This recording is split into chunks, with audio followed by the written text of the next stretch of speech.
Another episode here of Getting There with Gaz, learning about the careers of media members, coaches, athletes, business owners, and more. Happy to have this guy join us, AJ Kanell. You may know him from his Siena broadcasting career. We're going to go all back and forth between the AJ we know now and maybe some of the AJ Kanell stuff you didn't know before. So, AJ, first of all, thank you so much for joining us. And I want to know about a younger AJ Kanell, 5, 6, 7 years old. What did a young AJ Kanell want to be when he grew up?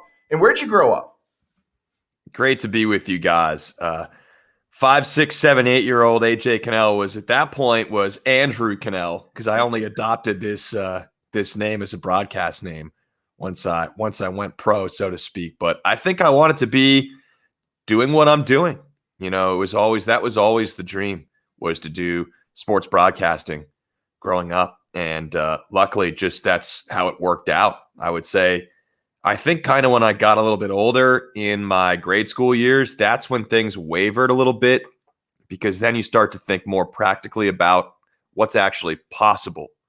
How good can I be at this or not be? Is this the right path for me? When I was younger, it was just like, yeah, I just want to do it. And I always kind of knew that. My parents have, I don't know if they still have it. I believe they do. A tape of me holding a microphone when I was, 1 or 2 years old.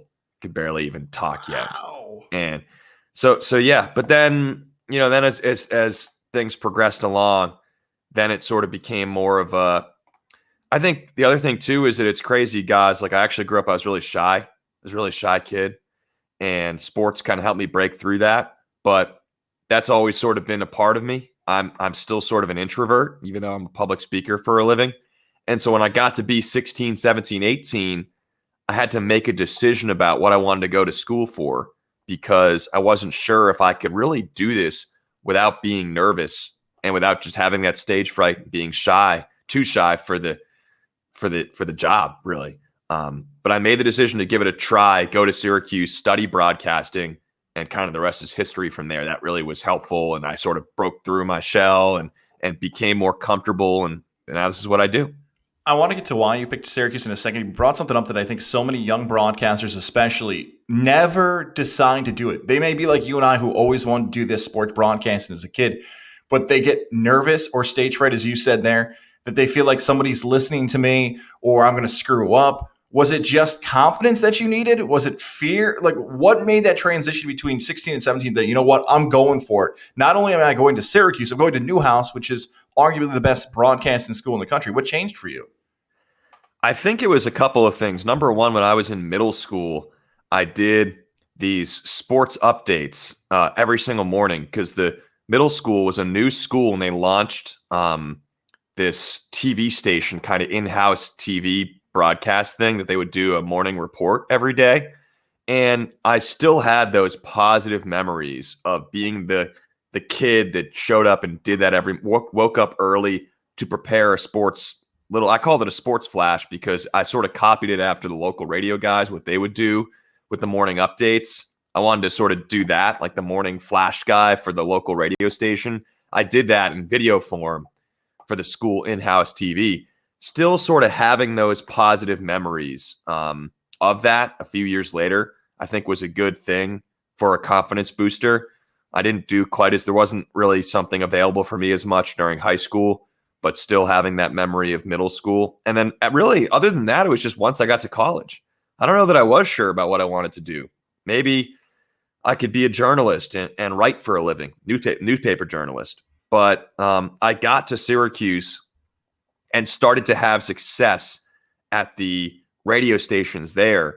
And just having that success really that's what gave me the confidence. I knew, people would tell me, look, you have a good voice. You can do this. And that's what it took. It just took support from other people. I don't believe that everyone's cut out for this. It's not everyone can do it. It's tough to be good at broadcasting. So you have to find what you're good at. You have to find your spot. You have to practice and get better. You can start out and be terrible, but then work on your craft and get better. And for me, it was kind of a combination of both of those things. I think I always had some degree of raw ability. I had and still have a lot of work to do to get better. And going to Syracuse and spending a couple of years there and having that positive reinforcement, that's what gave me the confidence to say, okay, this is at least worth giving a shot once you graduate school. Well, like your fellow Syracuse graduates we've had on before, whether it be Doug Sherman or Kevin Brown, I like bringing up that moment when you arrived to Syracuse for the first time in that meeting. And I think you know what I'm talking about, where all these fellow aspiring broadcasters show up and they all want to do the same thing that you want to do. Take us through that meeting. I think you know what I'm talking about, whether it's AER or Z89 or whatever station you stopped into, and that moment of, okay, there's a lot of people and there's a lot of competition all of a sudden. How'd you handle that first few months doing it? Well, it's like you're showing up for boot camp at the beginning of, you're trying to get into the military or opening training camp, getting to try to make a sports team or something like that. That's sort of what it felt like. Probably not quite that extreme, because I don't want to take away from anyone else's trials and tribulations, but that's what it felt like a little bit when you showed up there. Because for the first few months, what you had to do, or really, for me, it was a few months, but for a lot of people, it's until they get cleared to make a certain qualification at WAER. But you have to show up at 5 a.m. to write these morning updates, not to go on the air, just to record an update to then show to somebody who is cleared for air, who will then judge if you're ready or not. So then you got to, but they make you wake up at 4 or 5 in the morning to do that, to weed out the people that don't really care. And yeah, it is humbling to show up there, because you go to a school, when you toured the school, you see all the different, the great facilities they have and the opportunities that are there for all the students. And you think, oh, this will be great. I can go and get this on-air experience and broadcast Syracuse basketball games, football games, whatever. But it takes a long time. And yeah, showing up, being in the basement, writing this fake newscast at 5 o'clock in the morning with 25 other people that are there that also want to be doing the same thing and have the same goals. And probably some of them are better than you at that moment in time. That's intimidating. That's intimidating at that point. So I think that goes back to the point of what I was talking about, where finding out a way to carve out some success at that point in my life as a freshman and sophomore, beginning at Syracuse and at WAER, a place where that Bob Costas and Mike Tirico and Ian Eagle and Marv Albert and Sean McDonough went through there. Not necessarily saying, oh, okay, I'm going through here, I'm going to be the next whoever, but just knowing that they came through there and now you're having a little bit of success there. It's a huge confidence booster to sort of make it through those early stages. When do you get on the air for the first time? Is it junior, senior year? Are you approved by somebody, and what sport is it? Well, on the air for the first time could be as quickly as freshman year, because you get approved to do these morning updates. And eventually, once you get through the progression, afternoon updates, you don't have to wake up so early on the sportscast. It's break-ins in the local NPR broadcasts. So I got cleared, to the best of my recollection. My memory is just terrible. But to the best of my recollection, I was doing a few of those casts by the end of my freshman year. And at that point, you get cleared to desk. And so that just means that you're able to do these sports casts, but you're not cleared yet for play-by-play or to be an on-air person. Well, it goes desk, and then you get cleared for air, like to do the pregame show, the halftime show, to be hosting for the actual game broadcast. And then you can actually get cleared from that to play-by-play. And that the play-by-play is what happens usually junior, senior year. I think I remember from most of the classes that go through there, really, truly your senior year is when you get the most opportunities to do a lot of play-by-play for WAER. For me, we didn't have a strong class in front of us. There were only a couple kids in the senior class, and only really one of them was interested in play-by-play, which was extremely rare. So it was a huge blessing for us sophomore/juniors at the time, because usually by the end of your junior year, you're just getting into spring, into into lacrosse and you're really sort of carving out your spot to do play-by-play for the Syracuse Orange by the end of junior year. For us, it was by the end of sophomore year. We were kind of the leading group. So we basically had 2 full years, because your senior year spring, you don't do lacrosse. Kind of your last year to do lacrosse is your junior spring. So we basically had 2 full years to be doing WAER play-by-play. There was a handful of us that were really into it. We got the lion's share of the games, football, basketball, and lacrosse for 2 straight years as opposed to 1. Where normally it's like kind of the Dean Smith school of thought, where most classes, you're really a quote-unquote role player until your senior year. For us, we got a little bit more of the lion's share of the reps a little bit earlier, I would say, than most other classes. And hopefully my math's correct here. Bill Spalding is somewhere in that mix. Is he the one a grade above you? Because Bill worked with me in the Geneva Red Wings, or is he in that same class as you? And I just bring that up because that's our common connection between that area of time, I think. He was my sports director. So I was his assistant sports director my senior year. We were the same class. Gotcha.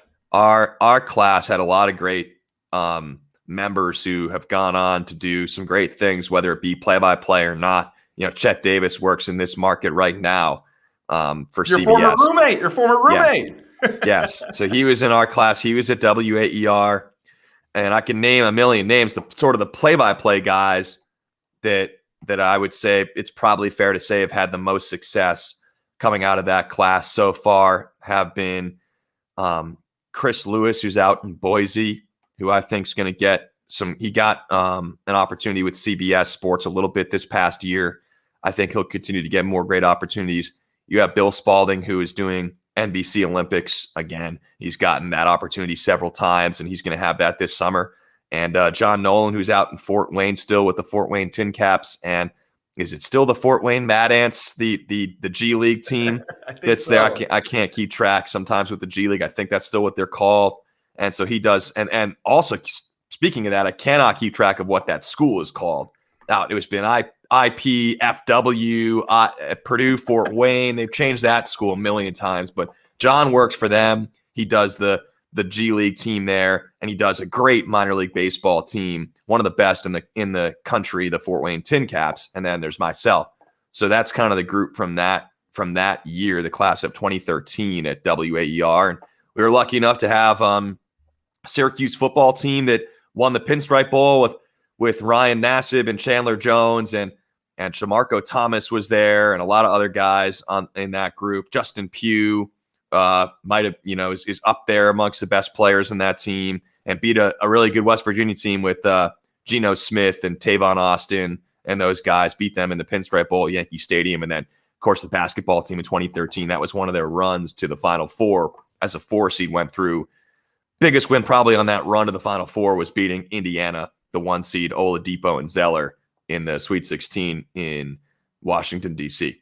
And someone's got to find the WAER radio call of Syracuse versus Rhode Island of one of those years where my groomsman Mike Acchione is a walk-on, catches the game-winning touchdowns. I don't know if AJ Kanell was on the call. I'll have to go through the archived footage and find it. If you have it, I will beg you to send it to my buddy Axel. We needed a game-winning touchdown to beat Rhode Island? Oh, goodness. By a walk-on wide receiver. It's last playing college football. That's a story for another time, but I'm just curious if you're on that. Yeah, I wasn't there for that one, but that sounds familiar given the kind of the status quo for Syracuse football of the last couple of decades. Luckily they kind of peaked with Doug Marrone for a couple of years when we were there. For sure. So let's go to graduation. 21, 22 years old. You're becoming a real broadcaster. Take us through those few months of, okay, I'm graduating Newhouse. What is the first opportunity you're able to do this for a profession? And how long does it take to land it? So I graduate. I go to Salem, Virginia. There's a connection that I have through a guy who we both adore, Jason Benetti, who used to work down there. And his connection, Evan Lepler, who's doing ACC Network stuff now. Evan at the time was the #1 voice of the Salem Red Sox, which at the time were the high A Red Sox. That has now changed, I think, as of this year, with Greenville Drive taking that spot. But so I went down to Salem, spent most of the summer there with the Salem Red Sox. And great story from that summer was that Mookie Betts had just gotten called up to high A ball around the end of the year. So in my scorebook that I still have, my Bob Carpenter baseball scorebook, there are still a few games with Mookie Betts in the book. All right. Pretty quiet from what I recall at the time. He was just a new call up to high A, and was sort of just he had been on a roll that summer. He was kind of already a sensation from what he had done in low A ball, and people were excited to see him, but it was still single A, so you weren't quite sure certainly what he would turn into long term. And then actually the summer before that, I was in the Cape League, by the way, and Aaron Judge was there that summer in the Cape League, and I have him in my scorebook too from the summer before, so that was cool. But yeah, so I always have this tendency to digress with some of these. No, I like. Was it the Orleans Firebirds? By the way, was the team you were calling the Cape Cod League? I was with the Falmouth Commodores. Okay. If you're asking me to recall which team Aaron Judge was on, that one off the top of my head, I don't remember. He wasn't on our team, but I have to look that one up. So he was there. Kyle Schwarber was there as well that summer. Both were really good. Like, you could tell that they were going to be. I believe Schwarber, he might have won Player of the Year or something. He was killing it. And obviously Judge was, 6'8" or whatever, so that was noticeable in that collegiate league. But so I leave after a summer in Virginia. Didn't get paid a cent to do those games, but they had an opening there for their number 2. It was high A. It was the Boston Red Sox. I didn't mention that before. I'm from Boston. You'd asked that. And so I'm from Boston, grew up a Red Sox fan. And so it made a lot of sense to go down there. But, it was just sort of a temporary position that wasn't paid. And so I got the job in Vermont coming out of there after just applying. It was on a message board or job board, excuse me, and just applied for it and got the in-person interview and got the job in Vermont to host drive time radio like you yourself have done. Did that for 3 years, was the voice of the Catamounts men's basketball, University of Vermont. And then that was the last job before I got here to Albany. Okay, so let's backtrack a little bit just for the job board, because I know I have a lot of younger people who listen to the show who are kind of hoping to get where people are at their certain respectable careers and everything else. Was the site STAA, the Sports Talent Agency of America, was that the site you used, or you used some other site? That was the job board for that. Gotcha. Position. Yes. Okay, so when you land that, you're in your early 20s, by the way, and it's not just hosting the afternoon drive show in Burlington, Vermont. You're also the program director, brand manager, whatever title comes with that. I was not, actually. Okay. I was just hosting. Ryan Matlack, who's now down at ESPN in Bristol, he had gotten there a little bit before I did, and they entrusted him with being the program director there, which I didn't complain about because I still was being compensated well. I was doing play-by-play on the side, which was extra work, and it was a fine setup for me. I got to show up and host the radio show and not have to worry about too much else every single day. So that was fine with me. All right. So still some stuff to that as well. Okay. So look, you're in your early 20s and you land that job. That is nothing to all of a sudden be like, all right, I did it. Like, that's so rare. Even in 2021, we're a few years removed from when it actually happens for you. But there are not a lot of 23, 24-year-old afternoon drive or morning drive hosts in the country. Like, there's just not. Those opportunities do not come often to people, no matter when or how often the experience you may have in a career doing play-by-play, even through the college level. Did you have any hesitation knowing that it was going to be both talk and play-by-play? Because your path is play-by-play, but that is a different medium when we're talking about sports talk radio, hours upon hours of content daily. I was worried about that. And at the time, I looked at it too. I was, like you said, 23 years old or something, and I was the same age as the UVM fifth-year seniors on the team, the same age as players on the team, my first year there, which was interesting. And I remember telling somebody, an older broadcaster in the industry, hey, I guess I'm the youngest Division I play-by-play guy in the country this year. And the response was, yeah, but you won't be next year. So it's like, what does it really matter? Eat a slice of humble pie, man. So I think thinking back on it, that's maybe what I would have done more of. But I was worried a little bit about the talk perspective because my path had more been play-by-play. I had some experience in talk interning for Damon Amendolara, who still runs this website called Orange Fizz that covers Syracuse recruiting and gives college kids there an opportunity to do something a little bit different, work on their blogging skills, social media, podcasting, talk radio. I had done some of that, but I had not hosted 3+ hours of drive time every single day, sometimes by myself. So I was nervous about that. Luckily, though, it was a lot of Boston sports talk. It was things that I was familiar with, and I figured it out. And I'm not saying it was great, but I did it. And after 3 years there, I wanted to focus more on play-by-play, and so that's what I did. I broke free from that commitment of having to do the talk show. It was a great experience to do that, but I felt like I wanted to, like you said, the dream is play-by-play, so now I'm focusing on that full-time, and I have been for 5 years now here in the Albany market. I haven't necessarily lived here full-time for 5 years, but I have been in the Siena job for 5 years now. Just one more question on the Vermont thing, and it's talking about the difference between talk and play-by-play. It feels as if still, even years removed from when you're doing it, a lot of play-by-play broadcasters never even want to touch sports talk, because when you're calling the team that you're covering, people look at you and say you shouldn't have an opinion. You're there to call the action on the court, the ice, the field, whatever it might be, and that's what people care about. It's the actual action going on. And it's hard to carve out these opinions because all of a sudden you show up to the game and the player is giving you a dirty look, or the coach or the AD or the SID or anything else. Would you say if someone is entering the field and had that same early experience like you, that the opinion side, I don't want to say you have to be careful about it, but maybe that's the best way to phrase it, that look, when you are a play-by-play guy, opinions don't matter on your broadcast, but they do, and that's what you get paid to do when you're in the sports talk side. There's almost this conflict between the two.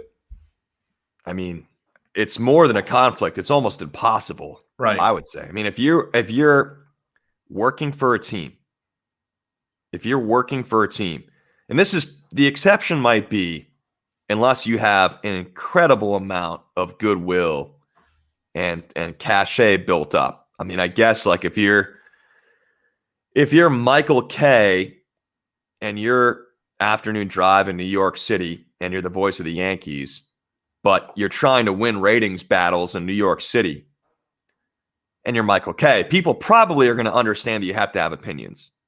But you're Michael Kay. If you're me, 23 years old at the time in Vermont, you can't have an opinion about the team that you work for. I mean, if I'm showing up in that locker room in that bus to travel with the men's basketball team, like, no, I can't really have a real opinion about them. That's not really positive. Like, you could break down the game. That's fine. You could break down the game, but if anything happens outside of that, like think about talk radio. I mean, you know what talk radio is about. Like, it's about the controversial stuff. It's about the juicy stuff. That's what gets people to listen. So, if Jalen Pickett transfers from Siena like he did, you're not going to hear me going on talk radio with all my opinions about that. This is not realistic. Like, that's not my place if I'm the voice of a team, right? And it was the same way when I was the voice of Vermont. I mean, I can be diplomatic. Like, you can ask me about that. I'll give you a diplomatic answer. But when things get really juicy, when there's controversy, when there's issues, that sort of thing, to me, unless you're in an extremely privileged position and have built up years of experience or goodwill so that you have some immunity from some of those pressures, some of those conflicts, unless you have that built-in immunity, it's just not realistic. So it's about striking that balancing act, about how to still keep your integrity as a host and still serve the community, but understand that, like, you really can't approach it the same way as somebody who's truly independent, because you're not truly independent. Yeah, and sometimes the juiciest stuff, if we want to phrase it like that happens on a team, whether it be football, baseball, basketball, might happen on the bus ride or a plane ride or in practice. And you as the play-by-play guy, that's not for consumption on air. Like, there's got to be a line, and this is going to be kind of weird. I think some people understand this. There is a line of, okay, I'm doing my job as a reporter or a broadcaster, and I'm trying to build faith and respect with the players and coaching staff and everything else. And the talk side of it, if you get that intro, oh my God, there was a fight in practice, that's what the phone lines light up with and everything else. And you're there to learn about the backgrounds and something you can use as a good nugget during a broadcast and everything else. That's where that conflict, almost impossible, as you said, there comes about. All right, so let's talk about how you get to the Capital Region, though. We have a common friend, our pal Zach By. Does Zach help with this transition? Does his couch help with this transition to the Capital Region, if you know what I'm talking about? By the way, can I say something because I brought up Jalen? Yeah, go ahead. I kind of went there. By the way, like a lot of the times what I learn is that 75% of the time with this stuff, because it is an interesting topic, so I didn't want to just like shoo you away from it. 75% of the time, whatever the public thinks is going on is what's going on. Like there's no conspiracy theory. Like there's nothing crazy happening that like people wouldn't suspect is happening most of the time. Like Jalen Pickett leaves for Penn State because he wants to go play in the NBA. And that's the only reason why he left. Because that was the best move for him. There's no scandal here. He wasn't disillusioned. There's nothing wrong it's just, no. He could transfer immediately and go somewhere else. And it's everybody's doing it because now you can go and be eligible immediately. There's nothing else to it than that, by the way, on that. Now, and if there is something scandalous that goes on, right, with the examples that you brought up, usually I don't have to say it because someone else is going to figure it out.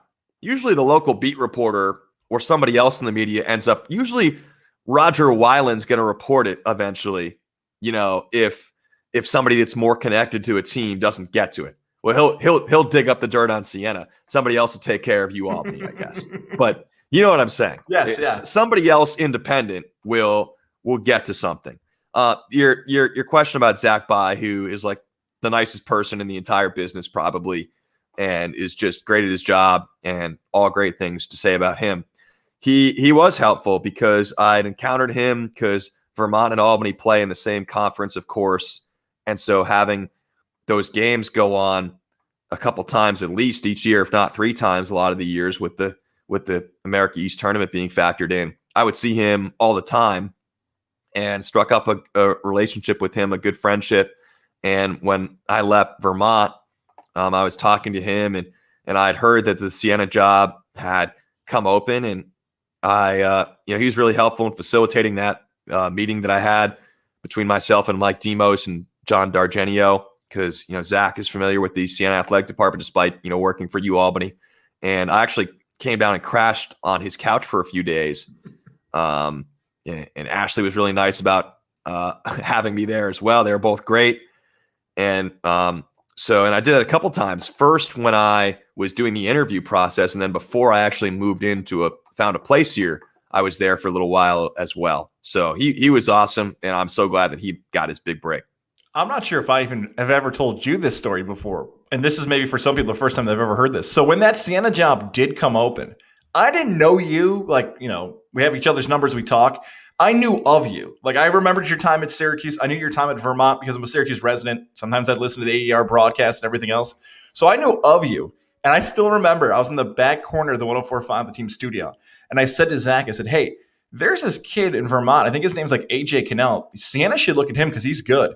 And he spun around and said, how do you know AJ? I'm like, I don't really know AJ at all. He goes, he just slept on my couch. He's interviewing for the job. I'm like, oh, no way. Like, all right, okay. Maybe I do know who's pretty good at this broadcasting thing and everything else. So I don't know if I've ever told you that before, that I actually told Zach, like, they should look at you. And sure enough, there you are sleeping on his couch right around the same time. Well, if your timing had been slightly better, you could take a little bit of the credit then. If you just had that conversation a couple days before, we could even, we can go retroactively. I can give you some credit. Don't worry. Yes, don't worry. I'll edit all this and all that nice stuff you said about Zach. I'll just put my name in there. Just say guys and all that stuff. The recommendation from guys that's what set this all up. Yeah. That's right. All right, so you get the gig at Siena, of course, and you're the broadcaster for the Saints. Take us through that now, your first time calling a Saints game and how it's different from maybe your time at Vermont. Did you feel like you had more pressure on yourself now? Because you could argue that Siena, no disrespect to the Catamounts, this is a bigger market. You might have more listeners to your broadcast and things like that.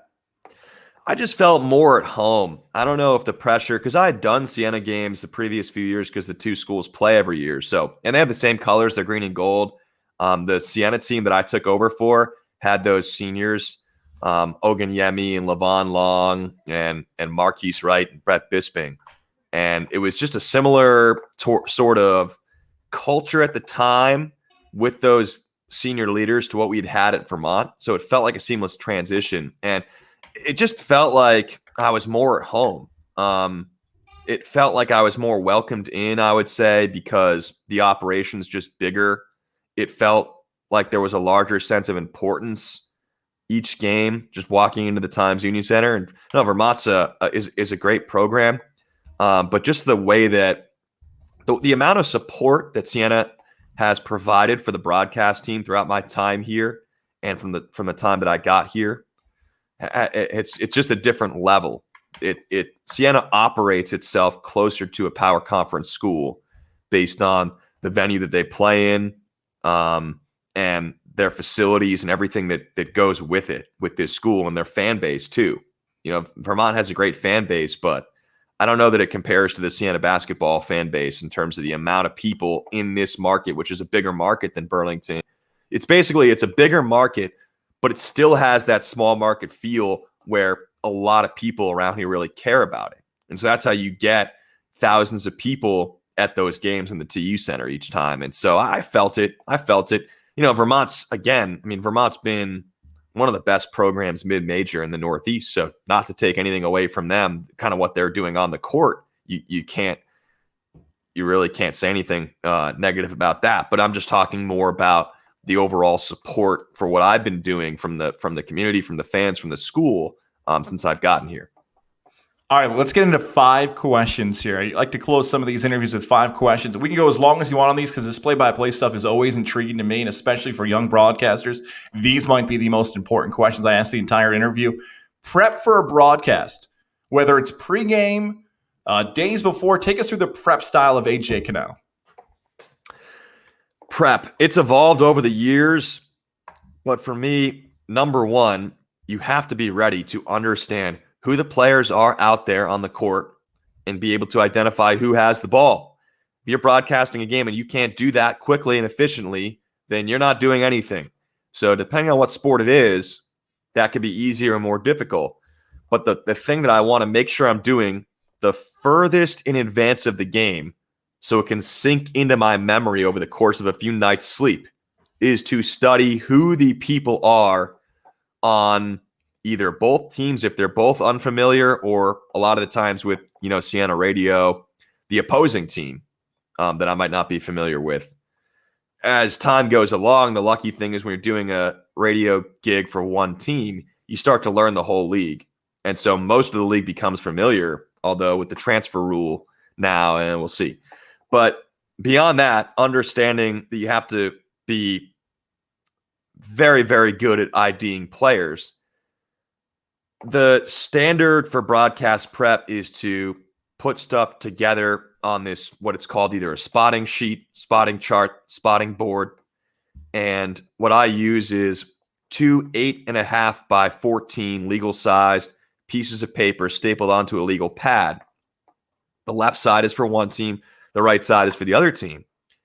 And I put as much information as I can on this one sheet of paper because during the game, you don't have time to be flipping through different pages or searching the internet for information.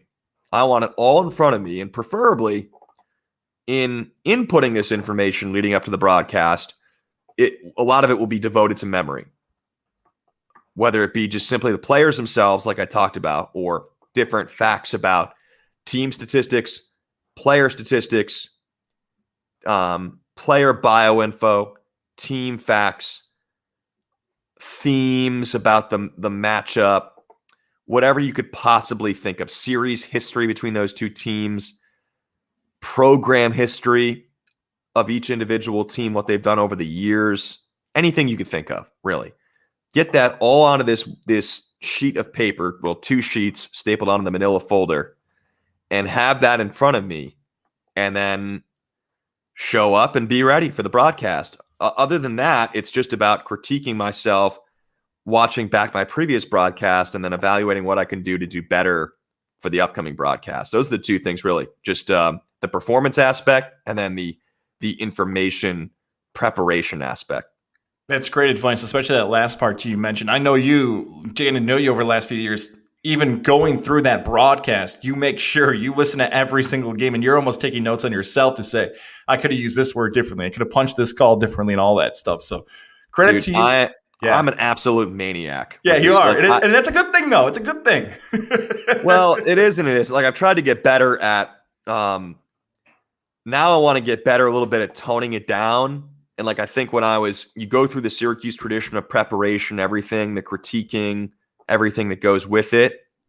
And you can take it too seriously. You can take yourself too seriously. You can take the broadcast too seriously because we're on here to have fun too. Like that's the whole point of it. So now my goal has been recently to sort of blend this hardcore preparation and everything that goes into that with just a chill pill once in a while too. So I try to do both of those things if possible. But if anything, my instinct is to go overboard on the prep and the stress and the like, I got to do well and everything. I'm my own worst critic. So usually it's an effort to get myself to calm the hell down, which I've gotten better at, hopefully, over the years. Sometimes that passion is not a bad thing. I know what you're saying. You don't want to almost paralysis by analysis because you're prepping so much, but the passion in your broadcast, there's other broadcasters who may have not gotten as far as you have because they didn't care about how they sounded. They just grabbed the mic and wanted to hear themselves in their own headset and everything else. But keep doing your thing, man. Now, with that being said, arena football, people might be listening. They know you as the voice of the Albany Empire of the previous version. There's a different version coming now. But was that the most challenging games for you to call arena football? Most challenging? No, because there are parts of it that weren't that challenging. To me, the parts that weren't as challenging were usually some of the challenging aspects of football are the number of players on the roster and that might be out there doing different things and having to keep track of them and calling a college football game and like, who's that guy on special teams? He's the third guy on their roster who wears number 5. Who the hell is that? Dealing with that sort of thing. Arena football, there's 8 guys out there. The rosters are 20-something guys. I kind of like, and you're closer to the action too. Our vantage point was oftentimes really good. So it was easy to ID players at these games. The tougher part of it was the speed of the game and trying to describe it because it's a faster moving game. But once you get used to that, the prep was way better than, and by better, I mean less extreme than a normal football game. When you're getting ready for a game in the NFL, if there's a 53-man roster, or do they expand that again because of COVID, whatever they're doing now. In college football, where there's 1 million people on the roster with multiple numbers and all of that. And then arena football, where there's fewer than 25 on the roster. So I enjoyed it because I knew who the guys were. I enjoyed hanging out with the guys, by the way. They were really great. And I liked it. I got into a rhythm. So I would say there were some challenging aspects of it for sure. It was by no means easy to do a good job of describing the game. But I just liked that it was football without actually like the insane prep that usually goes into a football prep week. It's probably weird to constantly hearing the music. It's a different vibe. It's a vibe that arena football games. So basically, as someone said, a football game broke out at a party and everything else. And you guys were up in this, usually for basketball games, you're close to the court. You mentioned the vantage point. Football games, you are further away. But there were fans around you, if I'm not mistaken, too, because they had you guys like up in one of the sections. So I don't know if the fans were ever getting all over you guys up there. In the camera well up there. We would have people sometimes try and walk through or ask us a question. My favorite is when I'm wearing the headset and commentating the game clearly. This is not just at those games. It's happened before at basketball games. A fan walks up and is tapping you on the shoulder while the game is going on, and I'm commentating the game. What do you want me to do in that situation? I don't know. I have still not figured out what to do in that situation. Usually it's just a sort of a rude, like, shoo them away. But I'm sorry if I've done that to you. But next time when there's a guy wearing the headset talking during a live game, don't tap him on the shoulder. Ask somebody else the question. Give them the headset. Let them take a few minutes of calls. Do you feel like you're better at one sport than any other sport? What sport do you feel like you excel at the most? I try to be equally good at all of them, guys. I don't know. I've done the most basketball, so the experience gets built up there. but there's just different things about the tempo, the rhythm of each sport that make life harder or easier in different sports. And so I just always trying to improve. I think I'm not a finished product yet. That's the way that I look at it. I think I can get a lot better at everything. It's a good answer. Now, that being said, there's people you probably watch and listen to. The play-by-play guys that you model your style after. It's a little bit of everyone because I don't want to be a knockoff Sean McDonough. I think there were moments. Sorry to stop you there, Ajo. I feel like every Syracuse person, and this is a compliment. This is not a diss. This is truly a compliment. Yeah, I feel like everybody from Syracuse sounds like Sean McDonough and Ian Eagle. Like there is just a combination of those two in everybody. Yeah, there's a good reason for that because those are the guys that are the best at what they do and also happen to come out of Syracuse. And those are the people that directly inspired me to go into this business as much as anybody else. But you're right that you can hear that sound in certain people more than others, but certainly to a degree in everyone. The way that McDonough kind of talks like this. That it's so good. I don't really have a McDonough impression. No, it's very good. That was good. You can hear that in you got to call up Benetti for the real McDonough impression. This is unreal, yeah. In Eagle, it's like, oh, a rack attack. Like he has that certain cadence to it. By the way, this is improv. AJ did not know that question was coming, and those were two spot-on impressions of those two. I guess my theory was more accurate than I even realized. That's a man's jam. Like the best thing about him is that he has his catchphrases too. He coined the whole the wedgie might be his finest work. Yes, and I think that's Ian all the way is the one that came up with that term that seems to come about from time to time in basketball where it gets stuck in between the rim and the backboard. But so think about it this way. This is really fascinating to me. And it's why I got into this business in the first place, because the human voice interested me. And now if you're listening to a song, right? Sometimes that song gets stuck in your head and you find yourself singing that song. Sometimes if you're growing up and you become friends with a certain group of people, even when you're an adult and become friends with a certain group of people, you start talking like they do. Everyone does that. It's human nature. And so if I'm growing up and I'm listening to Sean McDonough, hearing him hour after hour of these Red Sox games growing up and thinking, I want to do what he does. Of course, his speech patterns and his cadence and his tones are going to become ingrained within me.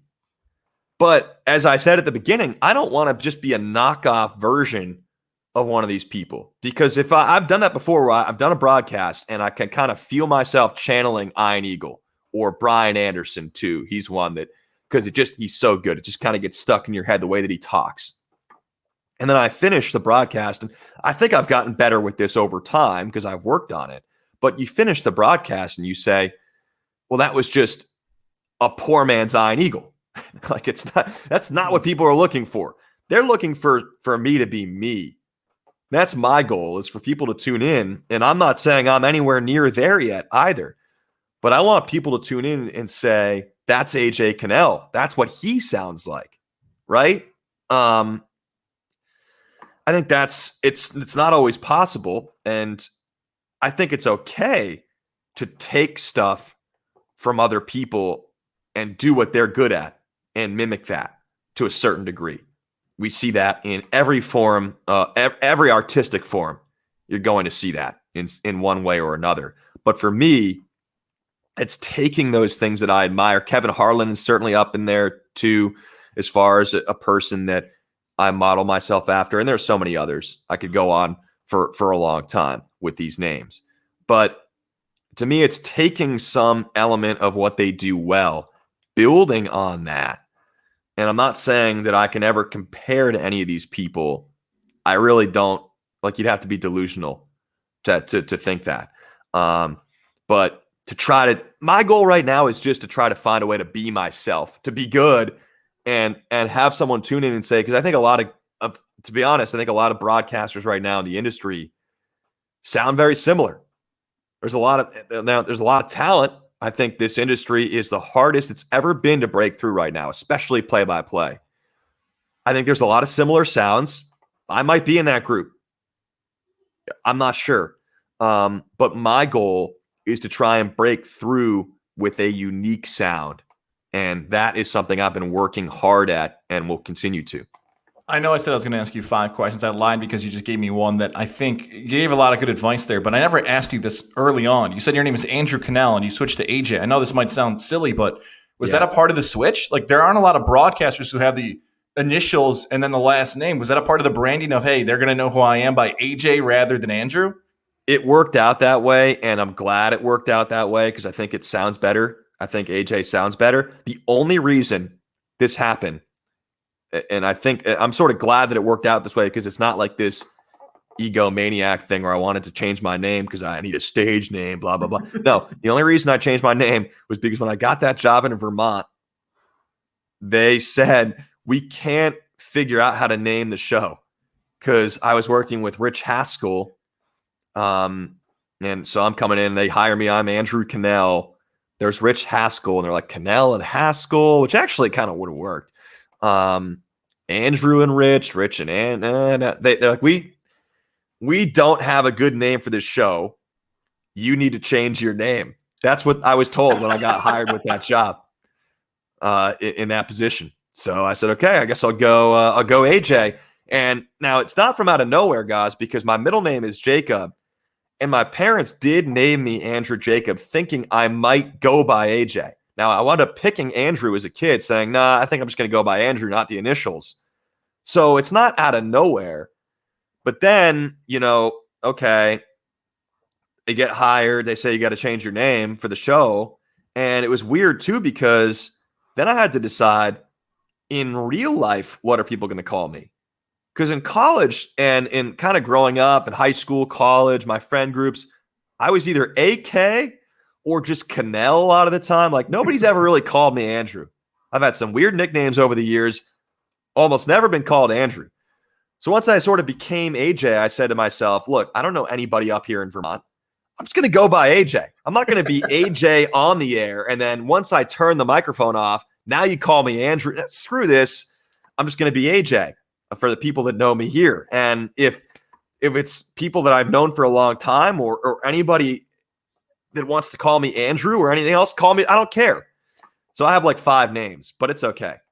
And I even thought about this because Andrew Kanell and Andrew Catalan, who is a popular broadcaster from CBS, who's from the Capital Region, when you were saying that answer, I'm like, I wonder if he thought about that with those connections of even a broadcaster name being similar. Like, look, Stephen A. Smith, if he was Steve Smith, would he have the same impact if it was Stephen A. Smith? Small things, but he would just be one of the many Steve Smiths that are in sports right now. When you think there's the basketball one, the football one. Yeah, I mean, it's worked out that way. I don't know. There's not a ton of AJs in broadcasting that are that well known. No, there's some great athletes that are named AJ, but nobody that comes to mind directly for me so far in broadcasting. Catalan's great though because he's a Syracuse guy. He is from this area, unlike me. I work here. He's actually from here and worked here, and he worked in Vermont too. So a very similar career path. Myself and Catalan both having the Syracuse, Vermont Capital Region connection. That's 3 different connections there. So I love Catalan, and he's a guy, great example of someone who has improved at his craft. And I don't mean that in a like, you could take that as a backhanded compliment in a way, like in terms of, if you improve, then how were you? No, like he had to break through from being like a local TV guy, as we know, to being a network level play-by-play voice. And he did, and more. Like, he is totally worthy of being in that spot. And there are very few people right now who I call it punching a call, making a big call of a play. There are very few people right now that do that as well as he does with the way that he uses his voice. And I love listening to him. Yes, hopefully a future guest here on Getting There with Goss for sure. And by the way, Siena Saints fans, if you're asking why I didn't ask AJ about the thoughts on the upcoming season, there's a lot still going on at the program at this time when we're taping. Like, there's transfers in and out. So I don't even know at this point, we're taping in May of 2021, if it's even fair to evaluate the team. So I'm just going to pass on the Siena stuff. Sorry, Saints fans, if you're looking for Siena talk. Instead, I'll close with the. Yeah, go ahead, AJ. I don't know if I have any thoughts yet. Like you said, there's just so much that's still got to process all this right now with all these changes, I would say. We've covered a lot of this, but I think it's still good to close with this. For the young broadcasters hoping to do this one day, to be like you and have a play-by-play job, what's the best advice to get where you are in your career? Be true to yourself, work hard. There's no secret. I don't think there's any sort of magic secret advice, but yeah, I don't know. That's a tough one. You said to get to where I'm at. I mean, I think everyone's path is it has to be unique to them. And I guess to get super deep and introspective, try and enjoy the journey a little bit. I'm always about what's next because I'm super competitive and motivated and driven. So I want to keep on improving, get to that next level. Like that's part of the goal. I'm not going to pull any punches about that. But if you're not happy and you're not enjoying it day by day, then what are you doing? I'll say this, AJ. Sorry to cut you off. I feel like of all the interviews I've done, you are the first person who didn't like that question. And I think the reason it wasn't because you don't like me. It was because you don't want to have this perspective of, all right, I've made it. I'm here where I want to be in my career. I feel like you are still climbing, I guess is the right term, that you don't even want to say where I am is where I want to be, which is nothing wrong with that. Yeah, it's really not. I mean, it's funny because I kind of contradicted myself in a way, but I think you can do both. I love it here, and I've been here 5 years now. But nobody that knows me would have any illusions about my ambitions. It's just, I don't hide that. That's the way it is. I'm not making any statement about where I think I can go. Again, who knows? To me, I look at it like you're an actor, you're a singer, you're any type of performer, any type of person in an industry like that. Like some people really make it, others kind of make it, others don't. And my goals are still sky high. But don't worry, not a day goes by where I don't have self-doubt about whether I'm cut out to do it. You have to have that healthy skepticism, and I have more than healthy skepticism at times about that sort of thing. So that's a day-by-day battle as well, but the goals are still the goals, and you are perceptive enough to have picked up on that I am not very satisfied with where I'm at right now in a sense. I'm happy with my experiences here, but that doesn't mean that I have to be satisfied, if you know what I'm saying. Yeah, almost another way to phrase this is the podcast is getting there with guys. You truly feel like you're getting there. Wherever there is going to be, you're on the road to getting there. That's no disrespect to where you've been or where you are now, but the path of these people I've interviewed before, they are happy or want to continue to do what they're doing at this point, while you continue to do Siena basketball and see where the opportunities come. That's the life of a play-by-play guy, by the way. This is not a disrespect to you. That is not unique in the sense to you that you are a play-by-play guy looking for the next opportunity. That's why people in your field are passionate, and especially like you, that's how this goes. Like if you don't have that mindset, you're not going to make it seems like. Yeah, I don't know what that says about me, that everyone else seems to be pretty content with where they're at, but I'm just here pulling my hair out. But that's guest booking. That's my fault. That's not your fault. That's my guest booking. That's where I'm at, man. That's what it is. Well, I appreciate you spending the time with me, man. Best of luck for all the broadcasts coming up, all the good things that are happening. We're both in the capital region. Hopefully we actually get to spend some time. COVID is slowly calming down, so hopefully we can grab some wings and food and something else. I got that second shot coming up on Tuesday, so yeah, we'll have to do that soon. Love it. Thank you, AJ. Appreciate your time, man. Thanks.